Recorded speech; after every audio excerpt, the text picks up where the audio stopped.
Build. This is White Lightning. Excuse my manners, I didn't even introduce you, ladies and gentlemen, to the subject matter.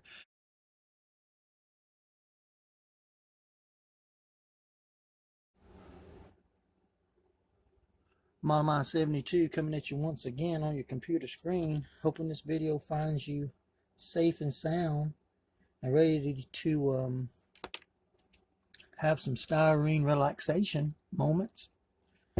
This is another video update on our Pappy Fred Henry build along. Fred has basically taken the AMT 67 chassis and put it under an AMT 55 Chevrolet body. I didn't have the 55, but I do have this Reville 124 scale street burner series, and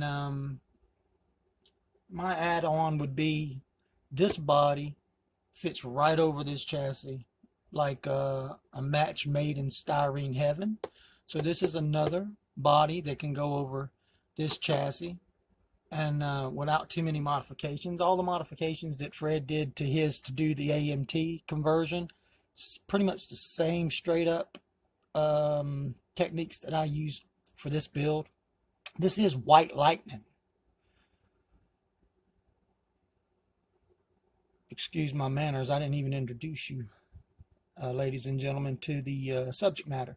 This is White Lightning, and it's the Fred Henry build along that he put on a tutorial. And I want to go over a disclaimer here and say that as far as painting goes, I'm going to talk about, painting. One of his ideals about his whole tutorial was he wanted to take rattle cans and give a showroom paint job, and he did with his build. I chose to go even cheaper rattle cans, and one thing that I found over the years with painting with cheaper rattle cans is this one in particular. This was the Walmart Color Place gloss white. It took a extremely longer amount of time to dry, to actually gas out, to dry out.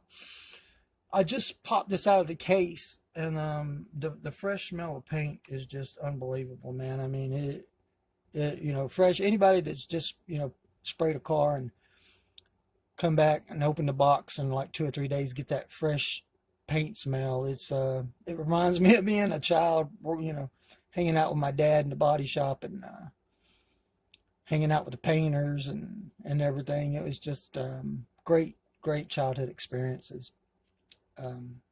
Actually probably set me on my automotive road to loving automobiles as much as I do. But the disclaimer is, this is just my personal opinion. You could take it or leave it, but since we're trying to give information for, especially the whole idea was, new guys coming in the hobby, if you got to get all this expensive gear and equipment, and then you try to do it and the paint job screws up and you just like screw it and you walk away from the hobby. That's a sad day. You don't want new modelers to be discouraged and walk away from the hobby. What you're trying to get is people to understand that, like for me, painting's therapy. Like when I'm painting something, I'm actually totally in the zone and relaxed, and painting and building models should be fun. First and foremost, it should be relaxing and fun. You should be having fun while you're building, guys, So my disclaimer is this is my personal opinion about painting, and you can take what you can use and leave the rest. So first of all, every model is a lesson. every model you build, you're going to learn something from it. Whatever aspect, that you're building, whether it's the painting process or the building process, you're going to be learning something. That model's going to teach you something about yourself, like maybe having patience. you know I mean, it's a beautiful thing, the modeling hobby. So there is no wrong or right or wrong way to paint a model, in my personal opinion. It's only you finding what works for you finding your way to do it that works for you.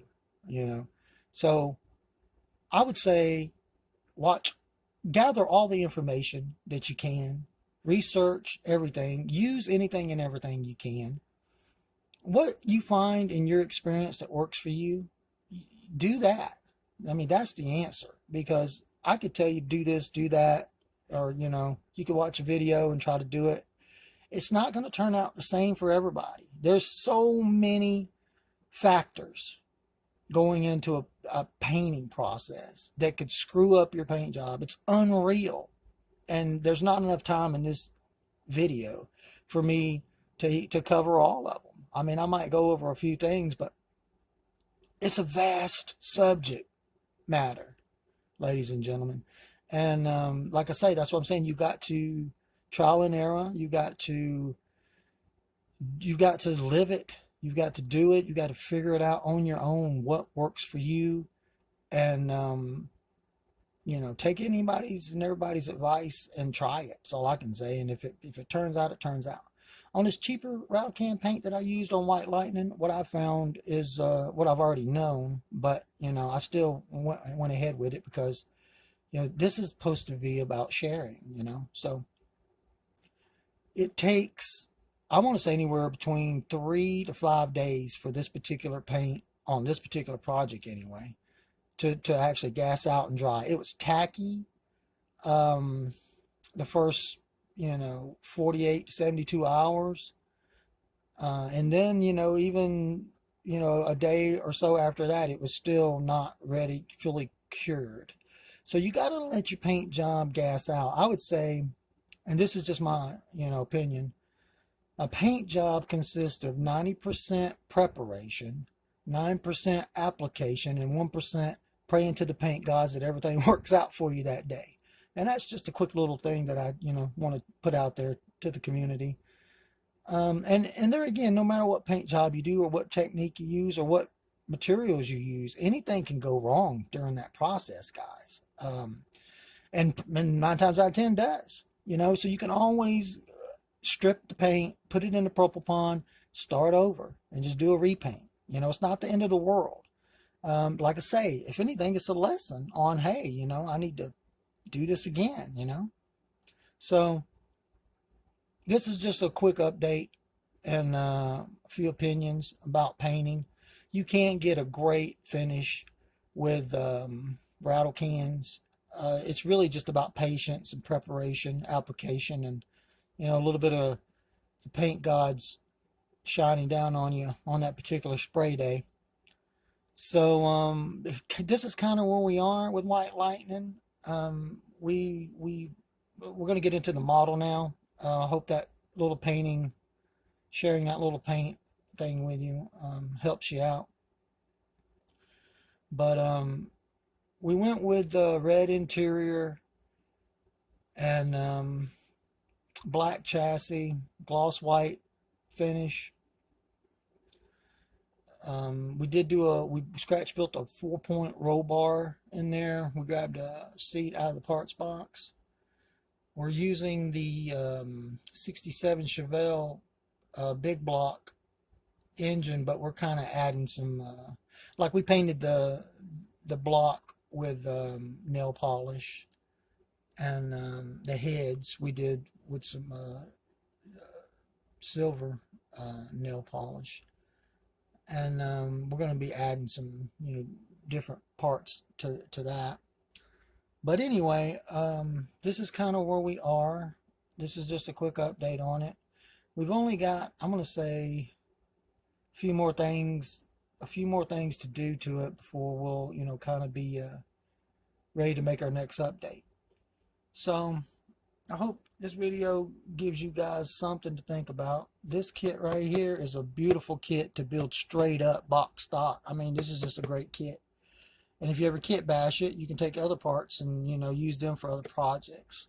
So this Revell Street Burner Series 55 is a great match for the 67 chassis, Pro Street chassis as well.